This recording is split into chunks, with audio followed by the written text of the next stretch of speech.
Welcome to Vigneshwaran Vijaya art and craft అండి. మనము ఇవి పాండాలు ఏంటంటే మనం పెయింటింగ్ అయిపోతుంది కదా సీసాలు, వాటిని ఎంటీ సీసాలని మనం ఇలా మౌల్డ్ తోటి మనం ఇలా పాండా చేసుకున్నాం. పాండా మనం అంతకుముందు మేకింగ్ ఎలా అన్నది వీడియో చూపించాం మనం. ఇవేంటంటే ప్రిపేర్ చేసుకున్నటువంటివి. ఇలా నేను 3 కలర్స్ తీసుకున్నాను. ఒకటి వైట్, రెండోది పింకు, ఇంకొకటి లెవెండర్ కలర్ తీసుకున్నాను పాండాస్కి.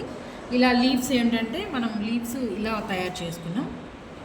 మళ్ళీ ఫ్లవర్స్ తీసుకుంటే అంత బాగుండదు కదా పాండాస్కి, అందుకని చెప్పి నేను లీవ్స్ సెలెక్ట్ చేశాను. మనం పాండాస్ చేసుకున్నాం కదా, అలాగే అందులో ఇవి వెరైటీస్ అనమాట. మనం బేస్ వచ్చి ఏదైనా సరే మనం వేస్ట్ ఒకటి బేస్ తీసుకోవచ్చు. నేను వచ్చి మా ఇంట్లో ఉన్నటువంటి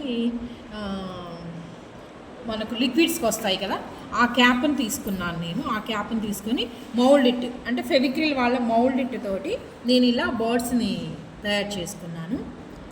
ఇలా 2 టైప్స్ తీసుకున్నాను.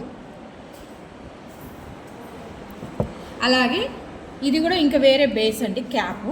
ఈ క్యాప్ని నేను బేస్గా తీసుకొని ఇలా ముత్యపు చిప్ప ఫ్లవర్, లోటస్ ఫ్లవర్లో ఒక ముత్యపు చిప్పని ఇలా పెట్టుకొని, ఈ లోటస్కి వచ్చి పిస్తా షెల్స్ అండి. ఈ పిస్తా షెల్స్ని ఏంటంటే మౌల్డ్ ఇట్ ఉంది కదా ఫెవిక్రిల్, దాంతో తీసుకొని స్టఫ్ చేశాను.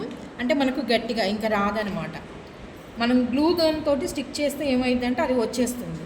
అదే మనం మౌల్డ్ ఇట్తో స్టఫ్ చేస్తే స్ట్రాంగ్గా ఉంటుంది. అందుకే